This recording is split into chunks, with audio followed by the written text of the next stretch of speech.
welcome back to the Daily Poem here on the Close Reads Podcast Network. I'm David Kern. Today is November 8th. I'm recording this on November 7th. It's 10:30 p.m. And once the clock strikes midnight in 1 hour and 29 minutes, it will be my mom's birthday. My mom is Karen Kern. Some of you know her. Some of you have probably heard from her. If you've been to a CiRCE Institute conference or participated in an event like our Kindred event, which is a mom's retreat, then you probably know who she is. She likes to, stay behind the scenes, but I wanted to honor her today on her birthday by reading for you her favorite poem.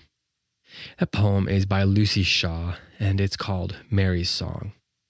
Lucy Shaw was born in 1928 in London, and she's lived in Canada, Australia, and of course the US. A 1953 high honors graduate of Wheaton College in Illinois, she became co-founder and later president of Harold Shaw Publishers, and since 1988 has been a writer in residence at Regent College in Vancouver, Canada.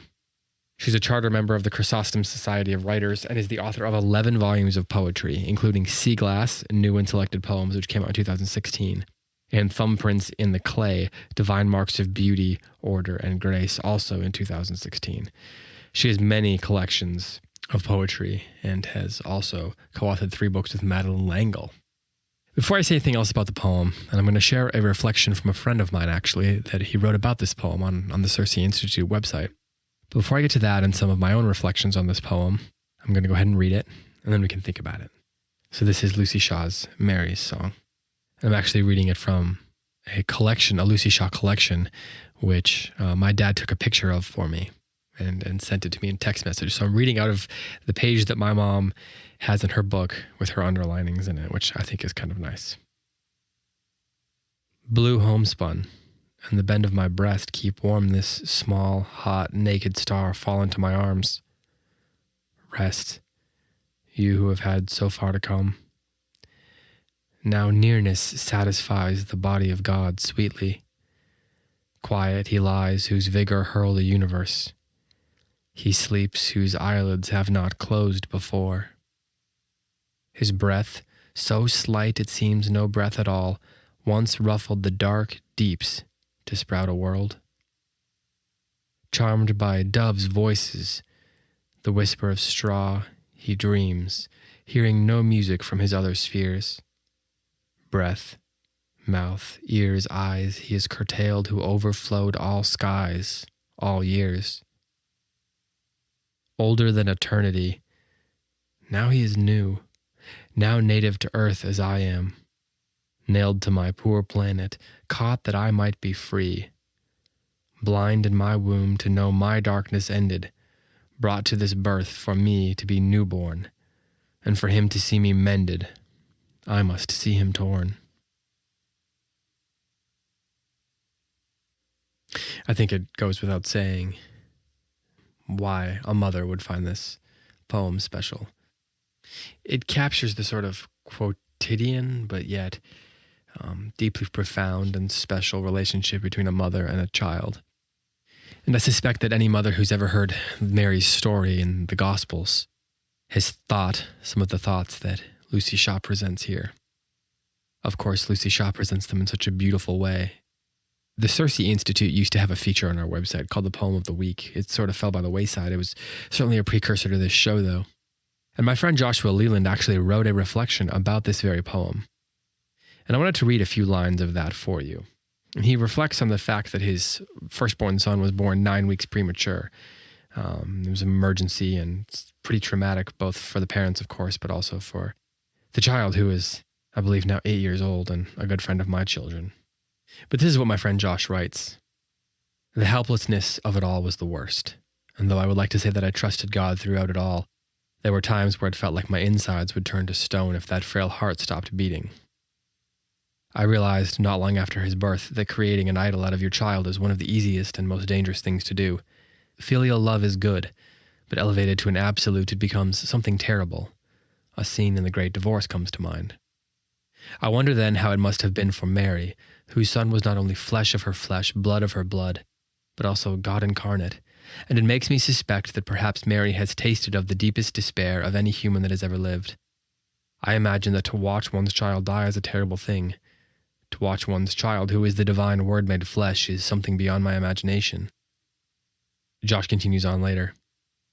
To realize that the Creator himself had willingly chosen to become nailed to my poor planet was a turning point in my life, because I knew then that I was justified in sensing the gaping void that existed between God and myself, but I saw that even that gaping void had been experienced and conquered by Christ. I could understand God partaking in our joy and laughter and merriment, but to comprehend a God that has partaken of despair, death, and desolation took the cry of a man nailed to a tree. Let the thought of his death point us towards a life more abundant. There is no place his love cannot find us. Because he was, we are never forsaken. This poem's glimpse of Mary's participation in the redemption of mankind should lead us eventually to a contemplation of repentance. End quote. This poem is extra special for me right now, not just because it's my mom's birthday, but because any day now my wife is due to give birth with our fourth child, a little girl, our first little girl. By the time you've listened to this, Lord willing, that baby will be here. And so, of course, it's been on my mind, that relationship between a mother and a child, the nurturing relationship. And it's amazing to think of Mary nurturing God. Even to say it out loud feels ridiculous. And I love that line, quiet he lies, whose vigor hurled a universe. He sleeps whose eyelids have not closed before. And I think about the child that we have coming, the cries that are coming, and the moments of silence that are coming. Her own vigor, and even the sense that she will at times have her own despair, which Josh references in his reflection on this poem. But there's reason to be hopeful as she comes into our world, broken though it is. Because, as Josh writes, there is no place his love cannot find us. Because he was, we are never forsaken. There is no place his love cannot find. My child soon to be here, because he was, she will never be forsaken. And on this day that is my mom's birthday, I'll say it this way. There is no place his love cannot find her, because he was, she was never forsaken. And like so many mothers, she was an imitator of that love that Christ has offered us. So, Mom, thank you and happy birthday. Love you. Let's read it one more time. Blue homespun in the bend of my breast, keep warm this small, hot, naked star fall into my arms. Rest, you who have had so far to come.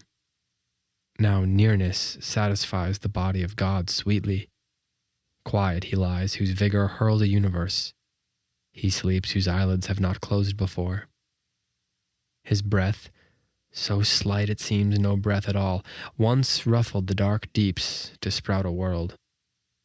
Charmed by doves' voices, the whisper of straw, he dreams, hearing no music from his other spheres.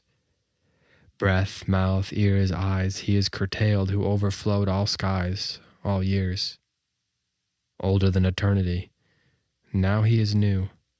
Now native to earth as I am, nailed to my poor planet, caught that I might be free, blind in my womb to know my darkness ended, brought to this birth for me to be new-born, and for him to see me mended, I must see him torn. This has been the Daily Poem. Thank you for listening. I'll be back tomorrow with another one.